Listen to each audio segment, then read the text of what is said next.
Benedict. Hello there, very good evening. Welcome to another edition of Face to Face. We're heading into a new year with, of course, several problems remaining to be resolved from the years that have passed. One of the major problems that we will be taking forward into this new year is, of course, Sri Lanka's economic woes. And among public representatives here in Sri Lanka, speaking about Sri Lanka's economic woes and having an understanding about that area here in Sri Lanka is Dr. Harsha De Silva. He is the chairman of the Committee on Public Finance, and he is the guest that we have invited on our program this evening. A very good evening, Dr. Harsha, and welcome to the show. Christmas Eve. Definitely, Dr. Harsha. But like I said before, besides it being the festive season, despite it being, the dawn of a new year, we will be taking several of Sri Lanka's issues, mainly or chief being the economic issue that the country has been facing for the past several years into the future. Well, some good news coming our way. The debt restructuring program has been finalized. Sri Lanka's credit rating has been upgraded. Vehicle imports that were suspended for 4 years will now gradually be lifted starting from December 14th. For personal use vehicles, that will be the 1st of February, somewhere around that date. So moving into the new year, the outlook is seemingly better? Yeah, it is better for sure. I mean, it is a reflection of what happened over the last 2 years or so after the Gotabaya regime, messed the economy up so badly. And then, of course, the reform process began, the restructure began, the IMF program got underway. And so these are the results. I mean, let us be honest. I mean, what the RW government did at the time you introduced me as the chairman of the Committee on Public Finance. And we actually did what we have to do at the Committee on Public Finance. You see, and it was a combination of the executive and the legislature working together, because at the end of the day, it is a legislature that has got to approve the policy of the executive via new laws being enacted, existing laws amended, and so on. So now today we saw inflation is minus 1.7, and the reason for that chiefly is that we took the punch bowl away from the central bank, right? And that came via the new Central Bank Act. Funny thing is, the guys who are in office today were vehemently opposed to that and said, look, it is the prerogative of the elected government to determine monetary policy, and it was also part of the election campaign. These guys were totally opposed to the IMF and everything in that at the beginning. And then now they are saying, look, that's the only way to go. I mean, I came on your show and said, look, the debt restructuring has to continue. The debt sustainability analysis, or the DSA, that has been spoken about a lot.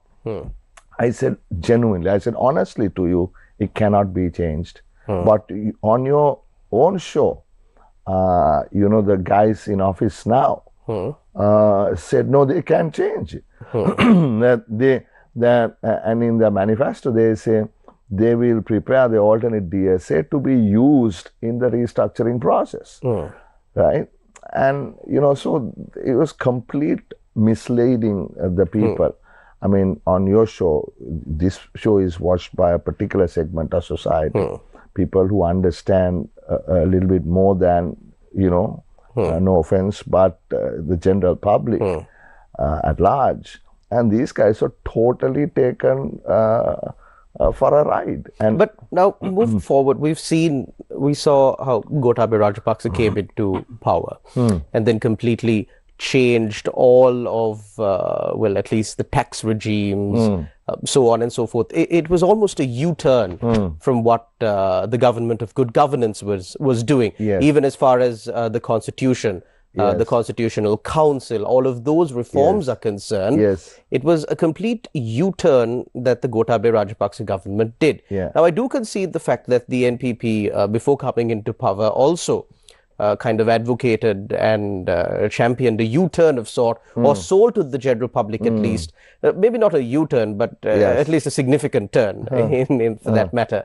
But it seems as if they have continued to maintain some sort of consistent policy without making an executive, using their prerogative to completely derogate from what has been done during the past few years. Do you find that to be acceptable? Would you rather have preferred now having the NPP government, advocate for massive change, changing the DSA, changing the debt restructuring program completely? Would you rather have the NPP go and fulfill those promises, or are you more comfortable with the path that they have taken now? I am comfortable with the path they have taken, right? Because that's the only path to take. My question, my problem is not that, Sharan. It is that they lied. You see, I also could have come and said, look, I mean, if we come, we can change the DSA. But I knew that. You couldn't do that. And I am suggesting here, they knew that also. But they blatantly lied. Right? So I don't want them to, abandon this path. Because everyone who knew the subject, that this was the path. And that is why sometimes even I got accused. I'm saying, look, what the government was doing was correct. What I did say was that was the path. Right? I didn't agree with everything they did. But that was the way to go. Right? So the thing is, now when Gotabaya Rajapaksa came, the government prior to his winning the election had gone through an IMF program and put the situation back to a okay place, right? And when they tore up the agreement and threw it away, they could do it because the revenue was around 13%. Okay, but here the AKD's government does not have the luxury because we are very tightly contained within the IMF program because of the debt restructure.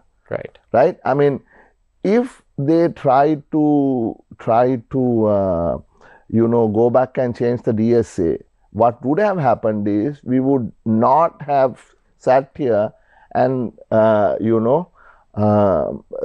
said, look, it's good that our country has been removed from the restricted default. It's got a triple C or CAA rating, which is good, right? But it would never have happened if they tried to change the DSA, right? So it's a wicked joke, right? Played on the people, right? So I am, like you said, I'm okay. This is what we have to do, and I will make sure, as the chairman of the Committee on Public Finance, that they won't veer from this. I will make sure that they take this path, because this is the path that we have to, because at the end of the day, we all want this country to be a better place. We may be in office, we may be not, we may be in the opposition, that's all right. Right? I would have been nicer to be in government. But I take this responsibility very seriously, right? And I will ensure, right? I will ensure that this program stays the course. Dr. Harsha, now one of the other major promises, at least, that the NPP championed during their campaign for both the presidential and the general election, not only this one, but even during past elections, is this zero tolerance for corruption. And seemingly after coming into power, they have now gained access to more information, more details that could have been hidden or could have maybe been the authorities would have been reluctant to release these details. And then one such set of details that were put out very recently was a list of names of, people of political influence that have received massive amounts of money from the president's fund. Now, personally, me, and I'm pretty sure many of the general public would also relate to this, we don't really know how the president's fund functions. We have never applied for a grant from the president's fund or sought any sort of funding from the president's grant. But of course, you as a member of the legislature and of course the chairman of the Committee on Public Finance might be having a bit more of understanding on how this president's fund functions. But besides how it generally functions, my question to you is it an anomaly that people of political influence, notable ministers, members of parliament, members of government has got this amount of massive funds from the president's fund? Is it an anomaly or is it usual? Is it normal practice? You see, I've been in parliament for now 14 years and I haven't even submitted a single medical bill to be refunded. Never. Okay. I have not even taken I have maybe taken 6 Panadols, 6 tablets. From the first aid box. It's okay. I mean, look, it is ethics, and morals rather than the law here. I mean, there are some MPs who I know probably couldn't pay the hospital bill. Okay. Right? And just because they are MPs, perhaps it's not exactly right to accuse these people if they have taken small sums. Okay. But some of these names, I fell off my chair, man. I mean, unbelievable. Okay. Unbelievable. Right? And so it is a crazy anomaly. I mean, I would like to see the rest of the names also. And if some of these people need to refund, then they will have to refund. What's the procedure? Just out of curiosity. I don't know. Because sometimes people write to us as members of parliament asking that we help them get something from the president's fund. There have been many instances. Because I did run my eyes over the act, and it grants the prerogative to this sort of committee that has been set up to manage the president's fund to draft regulations. But trying to look for those regulations on the government printer's website really didn't pan out. I don't know if there are any regulations being drafted. I don't know, but the president's fund has been, they've given out money to a lot of people. Yes. Right? So here you have a list of 30 or something like that, 40, I don't know. Out of how many? Right? I mean, is it 400,000, 40,000? We don't know. So is 40 a significant number? Right? But within that 40, you take who we know are wealthy, right? Who we know have enough, they have the expensive cars they can sell and settle the bills, right? Yes. You don't need to ask the poor taxpayers to fund their hospital bills. Come on, man. It's not on. It's not on. So moving forward on the anti-corruption agenda, of course, the government of good governance also came into power on an anti-corruption ticket. Whatever happened during that time, it didn't really work out. But you've got another crack, another go at this again. Do you plan on fully supporting the NPP? How is the collaboration on that front? I mean, absolutely.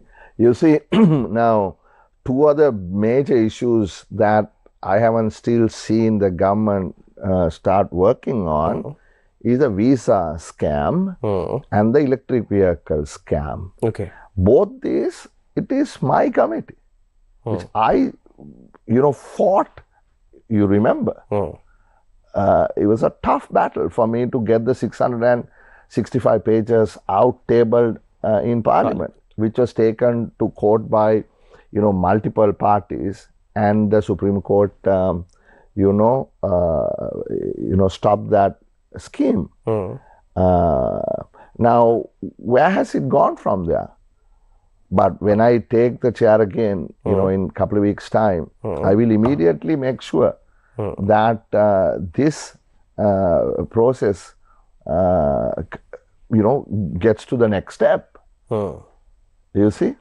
And the electric vehicle scam, it was my prerogative that time whether to agree to the extension they sought on this luxury tax matter. Okay. And I refused. I said, how can you do this?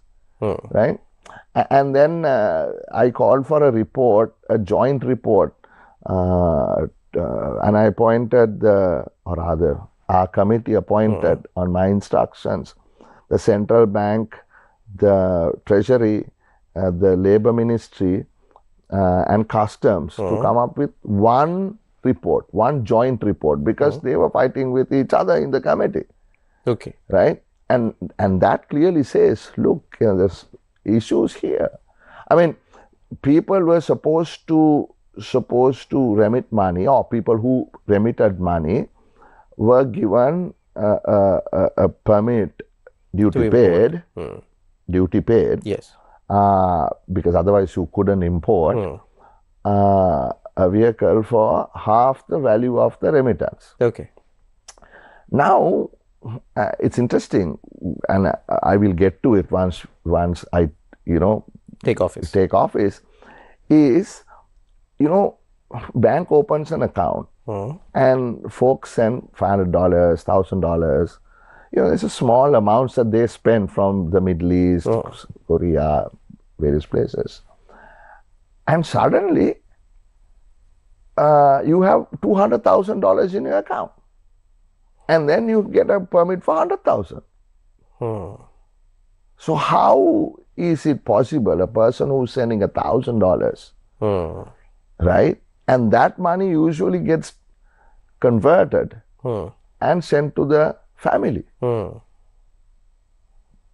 see? So suddenly, how did you find $100,000 or $200,000? But at the time, I mean, I can understand how the optics of this is, but as far as the practicality of this is concerned, say for example, well, I have foreign accounts or whatever, and I have extra money, but I don't want to really, I don't really usually bring it down to Sri Lanka or so on and so forth, but I do want to purchase a vehicle. So is it illegal for me to remit that money into an account holder? Not illegal at all. I mean, what I'm saying is, this is not 2, 3, in the thousands, right? Okay. So it was a well-organized scheme. No, genuine people, we have no issue. Okay. But, my report is very clear. And it says that, a couple of companies were responsible for some 67% of these imports. So what I'm saying is, look into these things, right? And but again, even if a couple of companies were involved in this, does that make it illegal? No, it doesn't make it illegal. Okay. Right? Whether what the legality of it is, once you start digging deeper, whether this was money sent out from here, brought back, or is it genuine money that was actually remitted to that person's account by that person, or is the third party remit that amount on behalf of that person. But just for the sake of clarity, what's the end goal in digging deep into this? Because at the end of the day, again, to compile these reports, to prepare these. It's time, it's taxpayers' rupees that is No, spent. no. I What mean, is the why end do we goal have of to look this? into any of it then? No, no, no. I mean, I'm asking. So I'm asking if it's not illegal. If No, it's no. not illegal. No. What is illegal, what is not illegal is if Charles and Benedict kept sending money and then you used up money to bring a car, it's not illegal. Okay. Right? If I used your name and remitted money that I didn't have, which I got from some Hawala deal, and then send it to your name, to your bank account, Okay. right? Then the legality of it has to be questioned because we have anti-money laundering, counter-terrorist financing laws. So doesn't it get flagged at the central bank? It is getting flagged. That's why the central bank has flagged this. Okay. Okay. Right? So you're telling me there was no procedure at the time when these kind of transactions gets flagged to maybe halt the issuance of the permit or to halt? No. So that is why you need to dig deeper to see, right? What happened? What happened, Understood. right? So I mean, hopefully, bulk of it is legal and there's no issue, right? I mean, most people are honest, Shalan, it's just there are only some people who abuse the system. Okay. Some people who, do these horrible things and everyone gets painted with the same brushing. That's not the case, right? And so therefore, you asked me the question whether I will support them to fight corruption, and my answer to you is yes, 100%. We will do that. We raise both my hands. Moving forward now, this government has been in power for, well, at least a month, I believe, a little over a month, maybe. And during that time, do you see any difference, not in the government alone, but with this parliament, the composition of this parliament and the composition of the previous parliament? Is there a difference that you notice? Yeah, before I answer that, I also want to say this one thing about these cars. I mean, a lot of innocent people have bought these cars, right? There's nothing wrong with those people who bought these cars. You're not going to confiscate them now? No. because incidentally, they changed the rule that you can sell the car. Okay. That the worker who may have remitted the money could sell it. Okay. So therefore, people who purchased them they have not done anything illegal. Okay. I just want to clarify that. Definitely. Because people watching this might think, look, have we done something wrong? No. All right. So difference between the parliaments. Yeah. I mean, parliament functions on tradition. Right? And, there is Erskine May, a British parliament. That's what we have sort of adopted, right? And, people who come and sit in, in that chair also must respect tradition, and to say, look, we don't care about tradition, to hell with tradition. This is us. This is our way of doing things. I doubt that's a healthy position to take, because sometimes some of the people who I see seem to suggest, look, we are completely different, right? And we do the things the way we want to do things, right? That may be a short-term satisfaction, but in the longer term, traditions are important to continue in Parliament, and that has to do with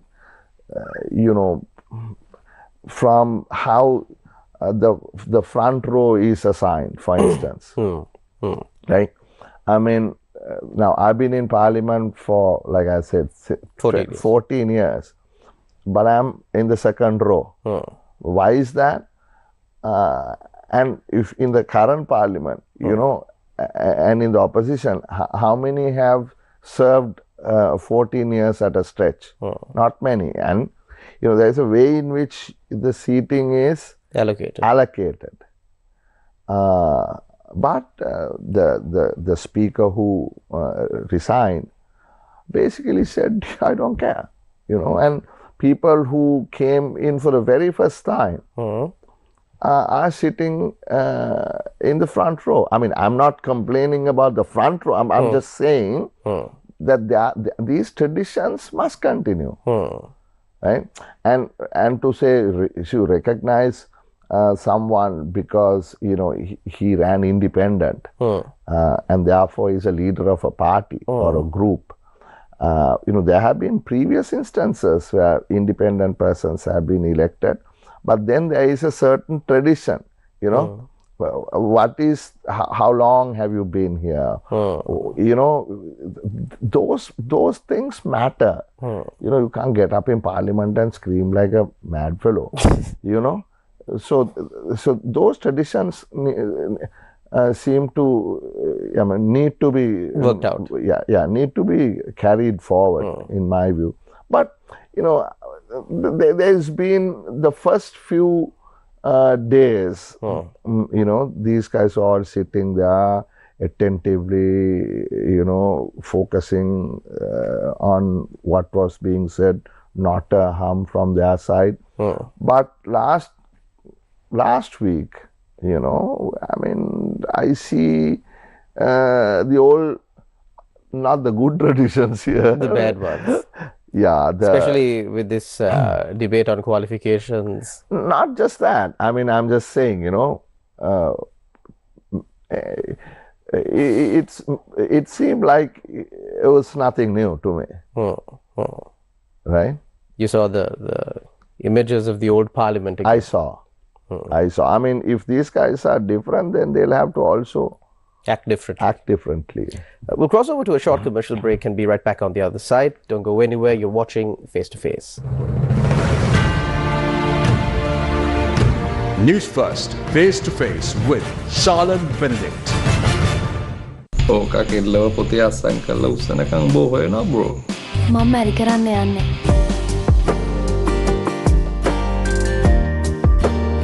හරිම ලස්සනයි. Hey, ඔය පදින්න යන්නේ මගේ කෙල්ල. පදින්නටි බලමු වරේ හෝටලේට.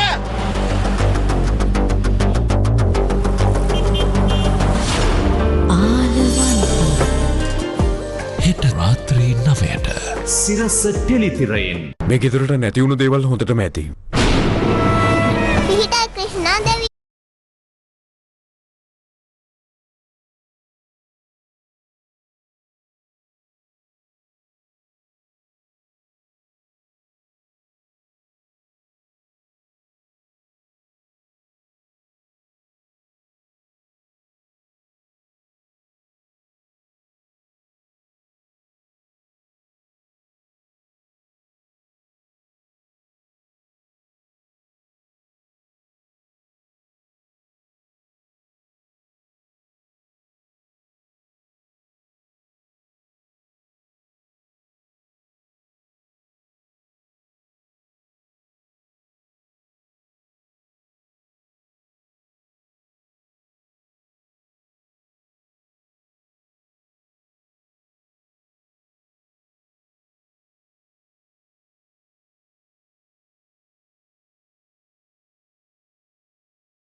Send a cordial welcome to all of you, wherever you are, to take part in the Midnight Mass, which will be celebrated in St. Anne's Cathedral. So it's an ample opportunity for all of you to take part in the Midnight Mass through Sirasa TV. The Christmas midnight mass will be celebrated St. Anne's Cathedral, Kurunegala. It will be telecast by Sirasa TV. You are most welcome to participate and receive the blessings of baby Jesus. Live from St. Anne's Cathedral, Kurunegala. Carol singing begins at 10:30 p.m., followed by Christmas Midnight Mass at 11:45 p.m. Broadcast live on Sirasa TV.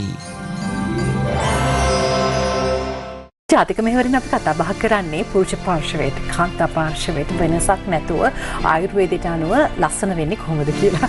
හොඳම මොයිස්චරයිස් එක තමයි කොමඩු. යම්කිසි වයස් මට්ටම් වලට පැමිණෙනකොට ඇතිවෙන bone නොවන රෝග තත්ත්වයන් තුලදී කොයි ආකාරයෙන්ද ඇස ආරක්ෂා කරගන්නේ?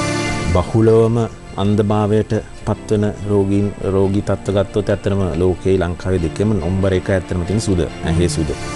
නිරාමිෂ සිතුවිලි වලින් තමයි පිබිදෙන්නේ. ඒනට ප්‍රශ්නේ ටික වෙලාවක් යනකොට වෙනස් පැත්තකට යන්න පුළුවන්. මූලික අරමුණ සියදිවි හානි වැළැක්වීම වුණාට ඕනම කෙනෙකුට ඕනම ප්‍රශ්නයක් ඕනම ගැටලුවක් ගැන කතා කරන්න අපිත් එක්ක යොමු වෙන්න පුළුවන්.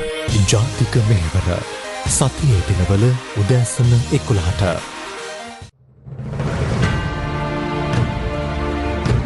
Newsfirst, face to face with Charlene Benedict.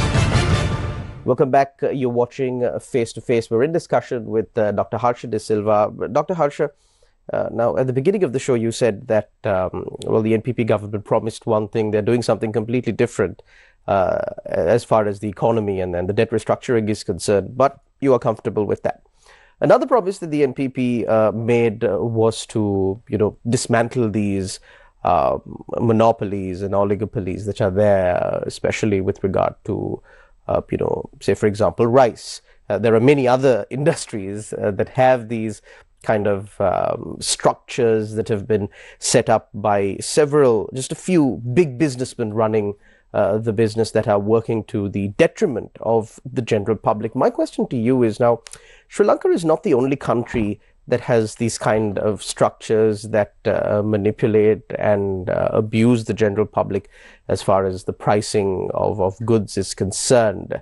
Is it possible for the Sri Lankan government to really take on these big businessmen? Because for all intended purposes, those businessmen are as big or even bigger than the government. Is it possible? I mean, there is... markets must be competitive, right?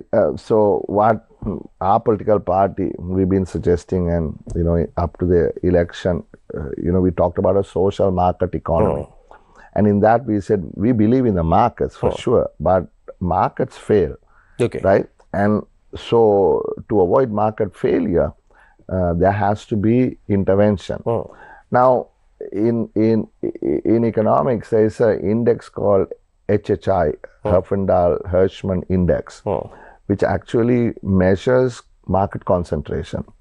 Right? So whether it is in the cement industry, whether it is in the steel industry, whether it is in the rice manufacturing industry, that is the milling industry, or anything you can actually measure.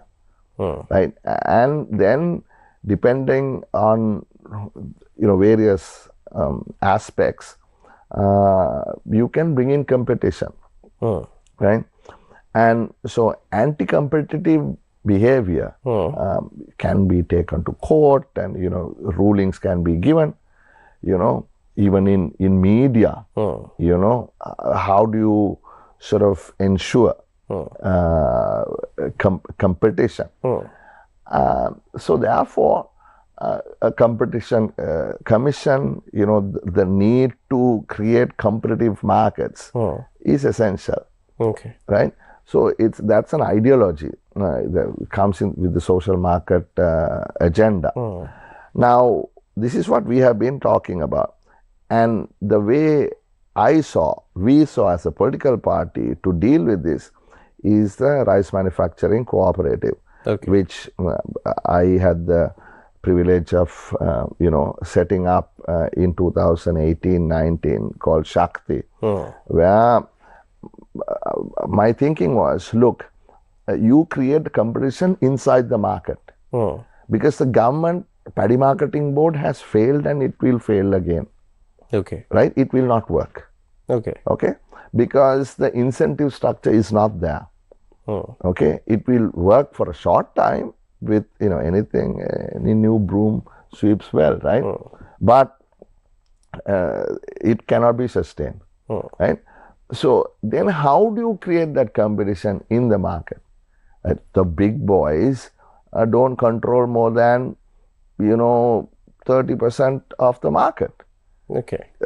We talk about them, the rice manufacturing oligopoly. But they don't control 30% of the market? No, not more than 30%. So you're saying the remaining 70% is small scale rice mill owners? That's right. Maybe 40%, maybe 40, 60, 37, somewhere there, right? It's not like they have 70%. No. Okay. They have a minority. So then then the thought must be, how do you create the market power among the smallholder community, right? And that is what the rice cooperative, rice manufacturing, all island rice manufacturing cooperative was, right? But Gotabaya Rajapaksa dismantled it. And I keep saying to President AKD, just because it is our thing, forget about who started it, do it, right? Because that's the sustainable solution, right? And importing rice. And they said, we will never import a grain of rice. That was the promise. Now, not grain. I heard today 67,000 metric tons have been imported. Was it that Mahindananda Aludgama gave promise? No, it was the promise of these guys in office that they will never import a single grain of rice.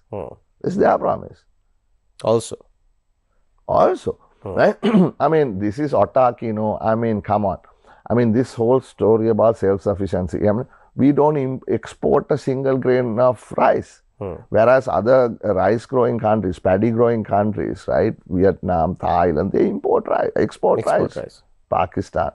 So we can get to that later. But and also now the imported rice, they have a 65 rupee tax per kilogram. And you look at, I was just looking at today's figures from the central bank.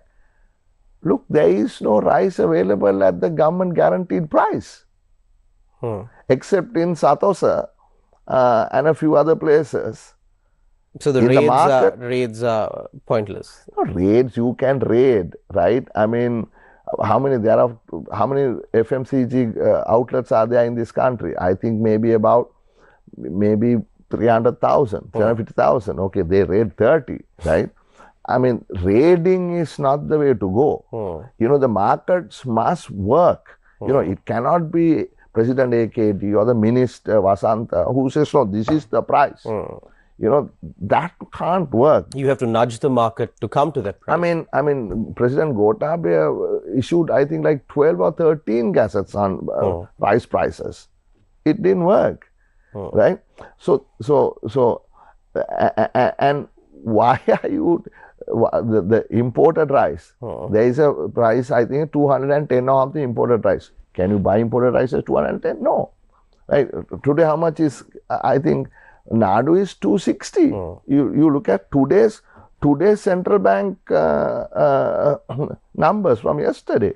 Right? So, and now the President AKD said 10 days, right? And if you don't do it in 10 days, that is the 20th of December, I will show you what I will do.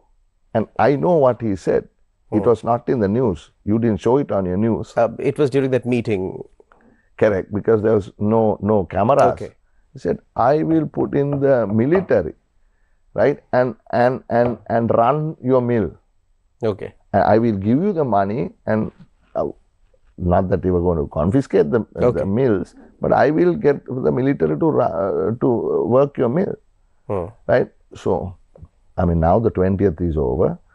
There is no rice at the government guaranteed price. Increased price, increased retail price, maximum retail price, increased also, it's not available, right? And guess what's going to happen now? Watch. I mean, then is now from end of January, early Feb, the harvest is going to start coming in probably, from the north and parts of the east, right? And then is the price of paddy, not the price of rice. It's going to be the guaranteed price for paddy. What is the guaranteed price for paddy? I mean, these guys, same guys in office, protested, massive protest that they want 130 per kilo of paddy. Right? Are they going to give 130 per kilo of paddy? If they give 130 per kilo of paddy, can you sell rice at 230? Or what will happen to the purchasing, the guaranteed purchasing price of paddy? See, so therefore, because you asked me, I offered you my thoughts on this. But let's see. I mean, so like you said, new year, new hope. Let's see. But of course, it's good not only for the government, parliament, but also for the general public. If you do share your expertise with those in government to maybe help them not fall in the same potholes that previous government did.